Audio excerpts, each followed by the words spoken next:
अस्सलाम वालेकुम दोस्तों, वीडियो में आगे बढ़ने से पहले चैनल को सब्सक्राइब कर लीजिए और साथ मौजूद बेल आइकन को भी दबा लीजिए ताकि आने वाली तमाम वीडियोस बर वक्त आप तक पहुंचती रहें। बेगम बिल्किस मुझसे बात करना चाहती हो, या फिर वाली जी ने मुझे किसी काम से हवेली के अंदर बुलाया हो, या फिर कई तरह के इम्कान जहन में जगमगा उठते थे और यह जगमगाहट दिन में कई बार होती थी क्योंकि कई बार साथ वाले कमरे में घंटी बजती थी। इस बार भी इंटरकॉम की बेल ने मुझे चौंका दिया। चंद सेकंड बाद मेरा दरवाज़ा खुला तो मेरा दिल शिद्दत से धड़क उठा। ये मुल्तानी था। उसने कहा, बम्बू कार्ड पर आपकी कॉल है जी। छोटे बड़े सब इंटरकॉम को अब बड़ी रवानी से बम्बू कार्ड ही कहते थे। कौन है? मैंने बेताबी से पूछा। पता नहीं जी, चाचे मंजूर ने कहा है कि आपको बुलाऊं। मैं धड़कते दिल के साथ मुंशी मंजूर के कमरे में पहुंचा और क्रेडल उठाया। दूसरी तरफ वाली जी थे। उन्होंने कहा, खावर अपने पिंड का एक चक्कर लगाओ। क्यों जी, खैरियत है ना? हाँ जी खैरियत है, सब ठीक है। वो हमारी मुलाजमा फ़िरोज़ा अपने किसी काम से तुम्हारे पिंड गई थी, अभी शाम को वापस आई है।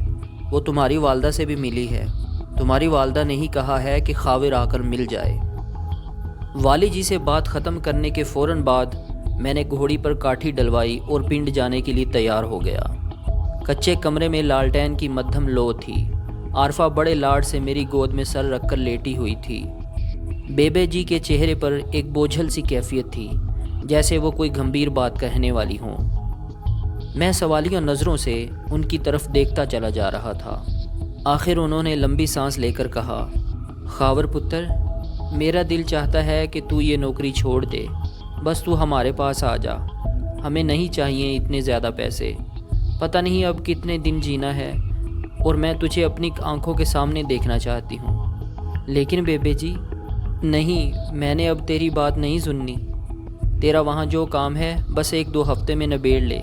मैं तेरे लिए कुड़ी ढूंढने में लगी हुई हूँ। 2-3 महीने में मैंने तेरा ब्याह कर देना है। मैंने शरारत से आरफा की तरफ देखा। मैं जानता हूँ ये सब तेरी पढ़ाई हुई बातें हैं। तू अपना रास्ता साफ करना चाहती है। आरफा ने मेरी तरफ मुक्का कसा। बेबे जी ने बेहद संजीदगी से कहा, खावरे, ये मजाक की बात नहीं है। परसों सारी रात हम माँ-ती जागते रहे हैं। क्या हुआ है बेबे? मैंने चौंक कर पूछा। बेबे जी ने आरफा की तरफ देखा। आरफा भी एकदम संजीदा नजर आने लगी थी। कुछ देर तजब्जुब में रहने के बाद बेबे जी ने जो कुछ बताया वो वाकई परेशान कुन था। उन्होंने बताया कि रात को एक घुड़सवार घर के इर्द गिर्द चकराता रहा। वो 1-2 बार दरवाजे के बिल्कुल सामने भी खड़ा हुआ। फिर आधी रात को ऐसी आवाज़ें आईं जैसे कोई सहन में कूदा है। शायद ये 2 बंदे थे। बेबे जी और आरफा जाग गईं और कमरे के अंदर सहमी बैठी रहीं। इतने में पहरे वालों की आवाज़ आई और वो जो कोई भी था बाहर निकल गया। सवेरे चानन होने के बाद बेबे जी कमरे से बाहर आईं। उन्होंने देखा कि बाहर दरवाजे की कुंडी अंदर से उतरी हुई थी। कच्चे सहन में मर्दाना जूती के निशान भी नजर आए। माँ बेटी ने अभी तक ये बात अपने तक ही रखी हुई थी। पूरी बात सुनने के बाद मेरा ध्यान मोखलों की तरफ ही गया। मुझे उनकी तरफ से कई तरह के अंदेशे पहले ही मौजूद थे। मैंने एक दिन खुद भी पिंड में एक ऐसी शक्ल देखी थी जो कुछ अरसा पहले मोखलों के गोदाम के सामने नजर आई थी। ये सब कुछ खतरनाक था। ये कोई ढकी छुपी बात नहीं थी कि लड़ाई झगड़े और दुश्मनदारी में सबसे ज़्यादा ख़तरे औरतों के लिए ही होते हैं। मर्द खेतों खलियानों और मैदानों में दुश्मनी की आग भड़काते हैं और घरों की 4 दीवारी में बैठी बेगुनाह माएँ और बेटियाँ उसकी जद में आ जाती हैं। जब से मोखलों के साथ तनाज़ा हुआ था, मेरा ध्यान मुसलसल अपनी माँ और बहन की तरफ लगा रहता था। उस दिन बेबे जी की इतला सुनने के बाद मैंने खुलकर अपने दिल की बात कर दी। मैंने कहा, बेबे जी, मैंने एक फ़ैसला किया है। आप और आरफा अब यहाँ नहीं रहेंगे। मैंने आप दोनों के लिए एक बड़ा अच्छा ठिकाना ढूंढ लिया है। नहीं खावरे, हमारे लिए यही ठिकाना अच्छा है। बस तू ये नौकरी छोड़कर वापस आ जा। हमें कोई डर ख़तरा नहीं है। बेबे जी, ये आपकी गलत फहमी है। डर ख़तरा फिर भी रहता है। फिर कैसे रहेगा जब तू नौकरी ही छोड़ देगा? ये सारे स्यापे इस नौकरी की वजह से ही तो हैं। तेरी किसी से कौन सी ज़ाती दुश्मनी है? बस हमने नहीं करनी ये नौकरी। ہم روکھی سوکھی کھا لیں گے، پرائی آگ میں اپنے آپ کو نہیں جلائیں گے۔ بیبے جی آپ سمجھنے کی کوشش کریں، میں اس طرح نوکری نہیں چھوڑ سکتا۔ کیوں نہیں چھوڑ سکتا؟ کیوں نہیں چھوڑ سکتا؟ بیبے جی ایک دم بپھر کر بولیں۔ دیکھیں میں آپ کو ساری باتیں نہیں بتا سکتا۔ تو ساری باتیں نہیں بتا سکتا پر میں بتا سکتی ہوں۔ انہوں نے تیش میں میری بات کاٹی۔ میں سب جانتی ہوں، مجھ سے کچھ چھپا ہوا نہیں ہے۔ تو اس زنانی کے چکر میں پڑا ہوا ہے، اس کا مرید بنا ہوا ہے۔ میرے سر پر جیسے کسی نے وزنی لٹھ دے ماری۔ اندازہ ہو رہا تھا کہ بیبے جی کافی کچھ جان چکی ہیں۔ غالباً انہیں شک تو پہلے سے ہی تھا، اب کسی ذریعے سے تصدیق بھی ہو گئی تھی۔ وہ ایک بار بولیں تو پھر بولتی چلی گئیں۔ تو کیا سمجھتا ہے بس تیری ہی آنکھیں ہیں؟ سب کی آنکھیں ہیں، سب دیکھتے ہیں، تجھے ہی نظر نہیں آتا۔ ابھی تک لوگ کانوں میں باتیں کرتے ہیں، کسی کو شک ہے، کسی کو یقین۔ بہت جلد ساروں کو یقین ہو جائے گا اور پھر کانوں میں باتیں نہیں ہوں گی۔ بیبے جی ایسی کوئی بات نہیں ہے۔ آپ سوچیں اگر کوئی بات ہے تو والی جی مجھے رہنے دیں گے جاگیر میں؟ وہ لوگ میرے ٹوٹے کر کے پھینک دیں گے۔ گھبراتا کیوں ہے؟ پھینک دیں گے کسی دن۔ وہ بڈھا والی جی ٹوٹے نہیں کرے گا تو حویلی میں سے کوئی کر دے گا۔ وہ بخشیں گے نہیں تجھے، یہ بڑے زہریلے لوگ ہوتے ہیں۔ ابھی انہیں تیری وجہ سے کوئی فائدہ نظر آ رہا ہوگا اس لیے چپ ہیں، لیکن معاف نہیں کریں گے۔ انہیں اپنی بدماش زنانی میں کوئی گناہ نظر نہیں آتا۔ ساری ملاقاتیں تیرے ہی گلے ڈالنی ہیں انہوں نے۔ میں ان قصائیوں کو بڑی اچھی طرح جانتی ہوں۔ بیبے جی نے بیگم بلقیس کے لیے جو لفظ استعمال کیا اس نے میرے دل کو کچوکا لگایا۔ میں نے بیبے جی کے پاؤں تھامتے ہوئے کہا، بیبے جی کسی نے آپ کو غلط بتایا ہے، ایسی نہیں ہے وہ۔ میرا مطلب ہے چپ کر جا، مجھے سبق نہ پڑھا۔ میں تیری ماں ہوں، میں نے پیدا کیا ہے تجھے، تو نے مجھے پیدا نہیں کیا۔ 10 سال کے بچے کی ماں ہے اور وہ تجھ سے پیار کی پینگیں ڈال رہی ہے۔ بڑی دیکھی ہیں اس طرح کی ففے کٹنیاں، رات کو اپنے خصموں کو سلا کر یارانے پالنے نکل پڑتی ہیں۔ اسے حیا نہیں آتی؟ بے شرم، بے غیرت۔ ایسی زنانی کو تو چوک میں لٹکا کر گولی مار دینی چاہیے۔ عارفہ نے ان کے منہ پر ہاتھ رکھا اور انہیں چپ کرانے کی کوشش کی۔ بیبے جی طیش میں تھیں۔ میں نے ان کے سامنے سے ہٹ جانا مناسب سمجھا۔ ذہن میں آندھی سی چل رہی تھی، یہ کون ہو سکتا تھا جس نے بیبے جی کو اس انداز میں طیش دلایا تھا؟ جب میں نے انہیں کچھ دنوں کے لیے نانا کے گھر بھیجا تو وہ ٹھٹک گئی تھیں۔ ہو سکتا تھا کہ انہوں نے خود ہی ٹو لگائی ہو، لیکن یہ بھی ہو سکتا تھا کہ… میرا دھیان چودھری عزیز کی طرف جانے لگا۔ یہ وہ شخص تھا جو مجھے حویلی اور جاگیر سے دور دیکھنا چاہتا تھا۔ اس سے پہلے اس نے والی جی کے کان بھی بھرے تھے، لیکن والی جی ایک بہت خاص فطرت کے مالک شخص تھے۔ انہوں نے وہ رد عمل ظاہر نہیں کیا تھا جس کی شاید چودھری عزیز کو توقع تھی۔ عین ممکن تھا کہ ادھر سے قدرے مایوس ہو کر چودھری عزیز نے اس طرف کام دکھایا ہو۔ وہ گھڑ سواروں والی بات بھی معمہ تھی۔ میں نے اگلے روز دوپہر تک کچھ نہیں کھایا۔ عارفہ بھی بھوکی رہی۔ بیبے جی کا غصہ کچھ کم ہوا تو انہوں نے روٹی پکائی اور عارفہ سے کہا کہ مجھے کھلائے۔ رات تک ان کا غصہ مزید کم ہوا۔ میں نے مناسب لفظوں میں انہیں صورتحال کی سنگینی کا احساس دلایا۔ میں نے ان سے کہا کہ آئندہ میں ان کی باتوں پر عمل کروں گا، لیکن جو کچھ ہو چکا ہے اور جو خطرے پیدا ہو چکے ہیں ان کا سد باب تو کرنا ہے۔ میں نے موکھلوں کے ساتھ اپنے تنازع کی تفصیل بتائی۔ میری چھٹی حص کہہ رہی تھی کہ موکھلوں کے ساتھ تنازع بہت شدت اختیار کرنے والا ہے۔ میں نے تہیہ کیا ہوا تھا کہ اپنی والدہ اور بہن کے لیے تھوڑا سا خطرہ بھی مول نہیں لینا۔ میں ان کے لیے ایک بہت مناسب ٹھکانے کا انتظام کر چکا تھا۔ اگلے 6-7 روز میں نے بڑی حکمت، محبت اور کوشش کے ساتھ بیبے جی اور عارفہ کو گاؤں سے گجرانوالا پہنچا دیا۔ یہاں ہمارے ہی گاؤں کا ایک لڑکا رشید بٹ اپنی دکان کرتا تھا۔ رشید بٹ میرے بچپن کا ساتھی تھا۔ بٹ ہونے کے باوجود اس نے لوہے کا کام سیکھا تھا۔ گجرانوالا میں وہ مستری بٹ کے نام سے جانا جاتا تھا۔ اب وہ اپنے 2 بھائیوں سمیت مستقل طور پر گجرانوالا منتقل ہو چکا تھا۔ وہیں پر تینوں بھائیوں نے شادیاں بھی کی تھیں۔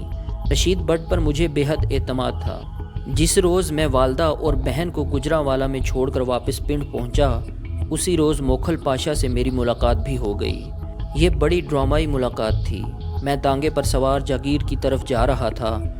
کوچوان کے علاوہ راجوال کے 2 اور بندے بھی تانگے پر سوار تھے۔ तांगा छोटी नहर की पुली पर पहुंचा तो सामने से मोखल पाशा का सजा सजाया तांगा आ गया। पुली पर से बस एक तांगा गुजर सकता था। दोनों तांगे आमने सामने खड़े थे। हमारा तांगा काफ़ी आगे आ गया था। उसूली तौर पर मोखल पाशा के तांगे को पीछे हटना चाहिए था, लेकिन वो पीछे नहीं हटा। मैंने पाशा को और पाशे ने मुझे पहचान लिया। मैंने कहा, तांगा पीछे हटाओ।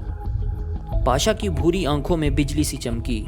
ये मोखलों का तांगा है, ये पीछे नहीं हटना, उसने फुंकार कर कहा। उसके साथ 3 या 4 मुसल्लह बंदे मौजूद थे। हमारे तांगे में कोचवान समेत तमाम अफराद के चेहरे जर्द हो गए। वो समझ गए कि यहाँ ज़बरदस्त फड्डा होने वाला है। मैंने कहा, ये राजवाल का तांगा है और ये पीछे हट सकता है। मैंने कोचवान से कहा और उसने धकेल धकाल कर तांगे को पुली से नीचे उतार लिया। मोखल पाशा के चेहरे पर फतहमंदी की चमक नमूदार हुई। गर्दन कुछ और अकड़ गई। उसके तांगे ने जब पुल पार कर लिया तो मैंने उसे रोक लिया। पाशे, तुमसे एक बात करनी है मैंने। करो, वो तांगे पर बैठे बैठे बोला। मैं तांगे के पास खड़ा था। ये बात करने के लिए तुम्हें 4-5 मिनट के लिए नीचे आना पड़ेगा।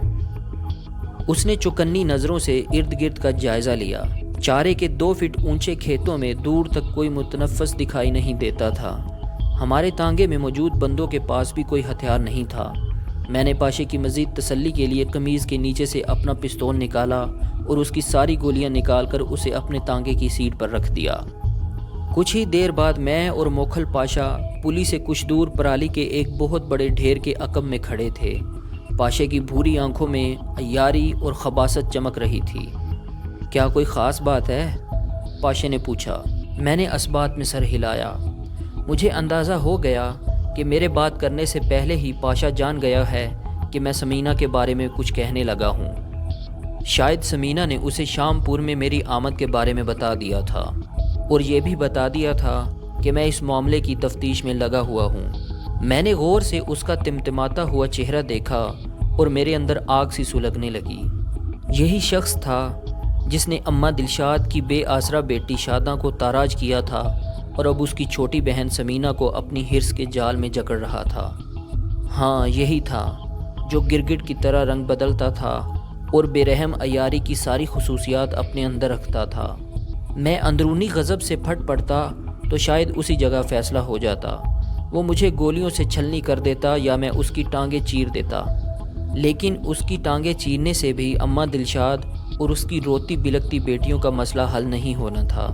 उनकी रिहाई के इश्तिहार पाशे के कब्ज़े में थे और पाशे की मौत के बाद भी वो दीवारों पर लग सकते थे। वो तस्वीरें पाशे की मौत के बाद भी उतनी ही ख़तरनाक थीं जितनी अब थीं। पाशे का कोई हमराज दोस्त उन्हें मंजर आम पर ला सकता था। ओए, किस सोच में पड़ गया है? मेरे पास ज़्यादा टाइम नहीं है, वो बोला। हाँ, टाइम तो वाकई तुम्हारे पास ज़्यादा नहीं है। तुम्हें जो भी फ़ैसला करना है बस अगले 8 पहर में करना है। किसकी बात कर रहा है? समीना की बात कर रहा हूँ और शादा की तस्वीरों की, मैंने उसकी आंखों में देखते हुए कहा। वो बेखौफी से हंसा। मुझे पता था ये छिपकली शहतीर को जफ्फा ज़रूर मारेगी। चल खैर बता, क्या चाहता है तू? तुमने अपनी कारीगरी का खैर से काफ़ी फ़ायदा उठा लिया है। एक की इज़्ज़त लूट ली है और दूसरी के साथ भी पता नहीं क्या कुछ कर चुका है। अब भलाई इसी में है कि इस मामले को ख़त्म कर दे और तस्वीरें और नेगेटिव हमें वापस कर दे। तू पता नहीं क्या ओंगी बोंगी मार रहा है या फिर किसी ने तुझे उल्लू बनाया है। मेरे पास किसी की तस्वीरें नहीं हैं और अगर होती भी तो तू पूछने वाला कौन है? क्या अब इलाके की थानेदारी राणा शबीर की बजाय तेरे हाथ में आ चुकी है? मैंने मोखल पाशा की चमकारे मारती और शोले उगलती आंखों में देखा और एक ही लम्हे में मुझे अंदाज़ा हो गया कि ये घी सीधी उंगलियों से निकलने वाला नहीं, हरगिज़ नहीं। मैंने एक गहरी सांस लेते हुए कहा, देख पाशा, मैं बंदे को मोहलत ज़रूर देता हूँ। तेरे पास भी कल इस वक्त तक का टाइम है। अच्छे बुरे के बारे में अच्छी तरह सोच ले और एक दरख्वास्त भी है तुझसे, जो भी फ़ैसला करना बहुत नेक नीयती से करना। अगर तू वाकई तस्वीरें वापस कर देगा तो फिर कम अज़ कम ये मामला तो यहीं ख़त्म हो जाएगा। वो भड़क कर बोला, ओए, ये मोलते शोलते अपने पास रख। जो सब निकालना है अभी निकाल ले। नहीं, अभी नहीं, मैंने कहा और लंबे लंबे डग भरता हुआ तांगे की तरफ वापस चला गया। رات گئے تک میں بے چین رہا۔ مجھے بندے کی خصلت دیکھنا آ گئی تھی اور پاشا کی خصلت مجھے سمجھا رہی تھی کہ اس نے اماں دلشاد کی بیٹیوں کو بہت رولنا ہے۔ اس معاملے میں اس کی ہوس اور دشمنی دونوں کی تسکین ہوتی تھی۔ بے شک اماں دلشاد اور اس کی بیٹیاں حویلی چھوڑ چکی تھیں، مگر والی جی کے خاندان سے ان کا پرانا ناتا تھا۔ اب موکھل پاشا نے انہیں اپنے شکنجے میں جکڑا ہوا تھا اور وہ یقیناً انہیں جکڑ کر سرشاری اور فتح مندی محسوس کرتا تھا۔ ایک طرف اس نے اپنے لیے عیاشی کا سامان پیدا کیا تھا تو دوسری طرف راجوال والوں کے سینوں پر مونگ بھی دل رہا تھا۔ خاص طور سے والی جی اس صورتحال سے کافی پریشان تھے۔ تیمور اور میں دیر تک مشورے کرتے رہے۔ ہم نے دوستو آج تک کے لیے اتنا ہی، ملتے ہیں اگلی قسط میں، تب تک کے لیے اپنا خیال رکھیے۔ اللہ حافظ۔